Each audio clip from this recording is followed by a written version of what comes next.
Hey, good afternoon, world. It's Patrick Lovell coming to you on Thursday, June 9th at 12:05 p.m. my time. A lot going on in the world as there always is, or a lot not going on in the world, depending on your situation and circumstance, to try to make it a little bit more reasonable, rational, and I don't know, human.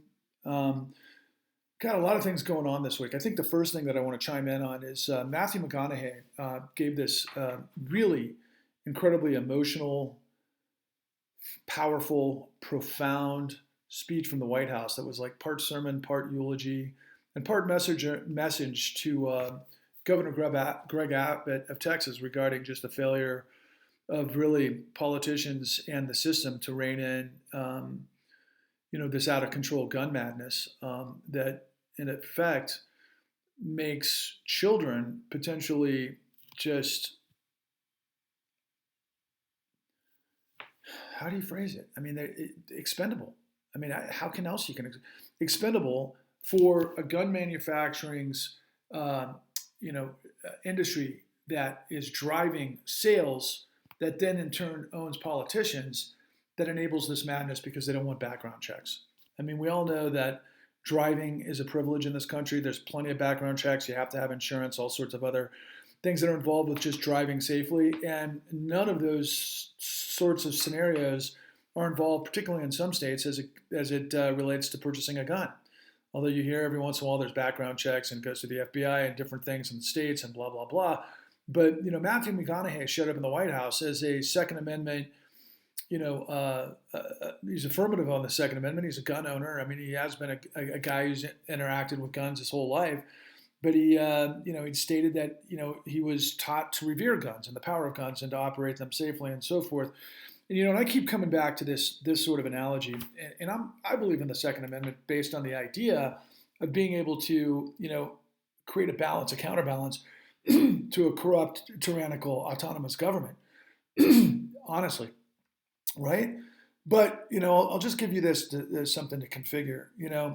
Look, even if you had 150,000 militiamen and you were incredibly organized and you had just the best of the best of the best, like guys that were former Navy SEALs and guys like that were there, really, in what capacity would that group be able to fight against the United States military? Even if they had all the ammunitions in the world, do they have nuclear weapons? Do they have tanks? Do they have missiles? Do they have any number of arsenal that the greatest, military in the history of the world has? No, of course not. So I think that argument's not even relevant. And the notion of common sense gun regulation to try to make sure that deranged individuals don't get their hands on guns is unbelievably valid and important, and can't happen because of the nature of corruption, quite frankly. And it's disgusting. And it's. I mean, I watched what Matthew McConaughey said yesterday, and I was in tears. I mean, these poor souls that lost their lives, who had so much to offer this world. It's not right that they had their lives stolen from them, and in a barrage of bullets from an AR-15 from a deranged teenager, and all of those things that come with it. And so, that's incredibly hard to get your head around, but it is our current reality. In addition to, we're going to start to see the insurrection hearings tonight. I will say that it's interesting in terms of it's going to be in prime time. They got a producer to be able to put together a lot of the elements that are going to go into making the case to the American people. And you got to consider it's, of course, a Democratic administration and actually a Democratic Congress. And this is really all in, I think, in context politically to what may turn out in the midterms come November. And so far, we've got all of these major, let's call it cultural battles that we've had for like decades now, right? I mean, one, we got abortion. Two, we got all things guns, and three, the insurrection. And I'll be personally interested in watching to see whether or not we start to get revelations of Eric Prince, the CEO of Blackwater, the independent guys that worked during Iraq, government contractors that were basically mercenaries. I hired some of the best military guys around the world, and they can go work for the highest bidder. I mean, they go work for places like UAE and all of these different oil states in the Gulf, and I'm pretty damn sure a lot of those guys showed up unmarked in Portland during the Black Lives Matter sort of protests that led to riots in Portland right before all the stuff that went down in Washington D.C. You might recall that President Trump was on, basically got the National Guard to open up his way so he can get a photo op. Throughout the whole crisis. But meanwhile, here we are undercover, nondescript black ops in the streets of America that I think came back from, 20 years of, tour in the Middle East states, after 9/11. These guys are pros, right? And I think all of that happened, quite frankly, at that time period because, then Attorney General of the United States, William Barr, allowed it to happen. Now, none of that so far is in these discussions that I've seen regarding the insurrection as it relates also to the Mercers, which is billionaires that funded why can't I think of the name of it? It was it'll come to me in a minute, but, the Mercers have been in Cambridge Analytica, sorry about that, incredibly involved with all sorts of psyops in terms of algorithms and study and how people react. And that was part and parcel to everything that was going on during that time. Let's call it 2018 through 2020. And then, of course, Steve Bannon, as masterminds of what ultimately took place during the insurrection. I mean, I remember looking back at that time, and it wasn't that long ago, where, you could see this stuff map out from mainstream media to everything that was happening online. In fact, I recall 2 days in advance of the insurrection, I mean, there were thousands of MAGA demonstrators that showed up at the Trump Hotel. It was almost like a gathering place where everybody was, partying down and getting ready for what was going to come next. And then they went and freaking had the insurrection. And so, you're seeing right now, I think there was an arrest today of a Republican who was running for governor in Michigan. And I'm not sure what the details of that are, but, I've heard in the last few days, indictments regarding the Oath Keepers and I don't want to say Boogaloo Boys. Who's the other far-right group that was involved? I'm sure some of them, but indictments have already been handed down to those guys. And so what I'm curious about is who's going to, be the focal point of this whole thing. Is it going to be the guys that demonstrated, that showed up and actually did the actual insurrection? Or is it going to be also included of, who did what and who knew what, when, and how the whole thing was orchestrated? Because it seemed like there was some high-level players within not just the military, but probably intelligence that were involved. I don't know if you've ever watched anything or followed anything on Q, but it looked to me like there was some major players from the NSA that were involved with that as well. So I mean, this is deep, dark state stuff on the right. Now, interestingly enough, a lot of the people on the right are like, look, it's all about the deep state on the left. Okay, what? We're talking about the Biden, Clinton, Obama, so on, Democrats that are kind of infused with Wall Street that basically run the whole show.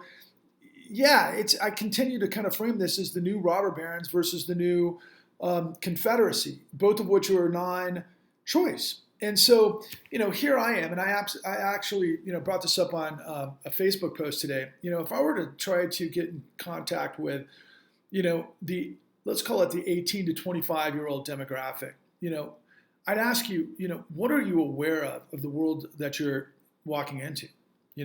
I mean, all of you have been alive for the entirety of this time, but you were really children when 9/11 happened. I mean, you were just, an infant when 9/11 happened. And what do you know about 9/11? I mean, I see a lot of people posting on Facebook and social media, these insane gas prices.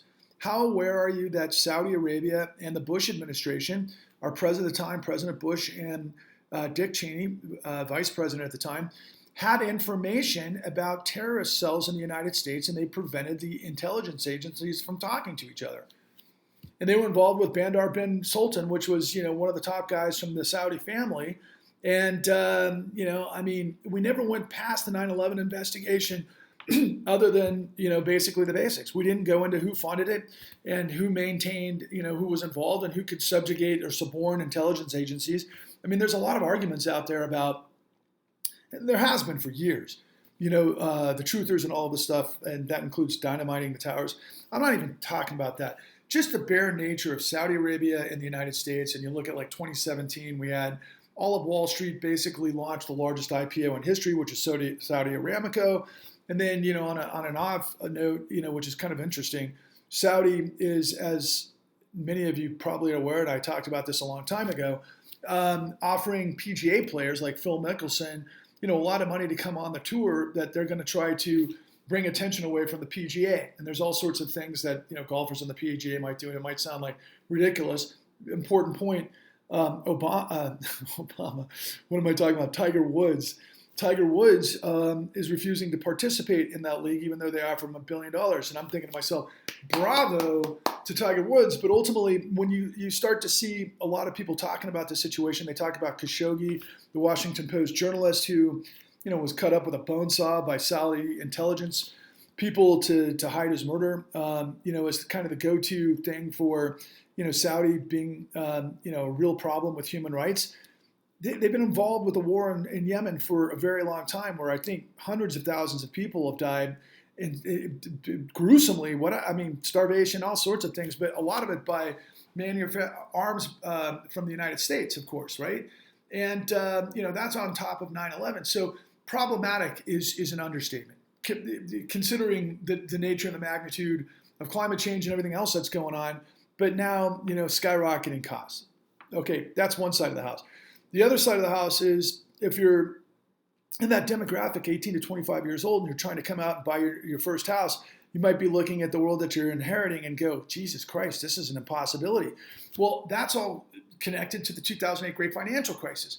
And it's important to know the details. I was watching, for example, last night, Game 3 of the NBA Finals, and it was a great reprieve, from all of this madness. And I watched Jimmy Kimmel afterwards, and I was watching all of these, great ads for summer blockbusters. And I thought to myself, Jesus, it feels like 1999, where I wasn't aware of 9/11, 2008, COVID, and all the things, and the insurrection, and all of these things that have happened over the course of 22 years. And I'm like, Jesus, it would be great to go back knowing what I know now, or we go back knowing what we know now, to be able to prevent all this stuff. Because most of this stuff operates in the shadows, behind grift, behind power, behind the money. All of it's kind of an amalgamation of corruption in one form or another. And so I guess my message to all of you as we go into these insurrections is be careful and be at least aware of what exactly is going to be revealed. Because if we get, to indict and convict, let's say boots on the ground, white supremacist thugs that are guilty, but they're the only ones. They're not the masterminds behind this whole thing, like I had said earlier. If we don't see, the billionaire Mercers or the Kochs, or quite frankly, Adelson, if you want to know the truth, and or, Bannon, and or, any number. Oh yeah, Eric Prince, more importantly. I mean, my God, those guys scare the hell out of me, because those dudes have, some of the best trained military guys that exist. And if they're operating on the streets of America, where you can't really identify them, what's that say about what we've become? I mean, all of that stuff should be in play tonight in the insurrection, but I doubt over the course of the next 5 days we're going to actually see that. It'll be really interesting. So look, net, corruption is the tumor that is nailing everybody, and we are on the verge of another meltdown. It could be catastrophic. It could be beyond our comprehension. If the numbers are as telling as they appear to be, we're in debt that is beyond what happened in 2008, bubbles in every single direction. And, we're going to have Fed policy that increases interest rates and ends quantitative easing. What is quantitative easing? Those are the questions that you need to be aware of. Please go to the con, www.thecon.tv. Please like and subscribe at Patrick Lovell Truth Bombs The Con on YouTube. Please be aware of the Justice Party. These are all answers to create solutions moving forward, because it really the intersection of everything is, if you have a government of, by, and for the people that is based on integrity, and a system that is meant to operate in the way fashioned where we hold crime accountable, then none of these problems exist. But unfortunately, as you can see, the devil is in the details. We're not that. We're a corrupt society. Onwards and upwards.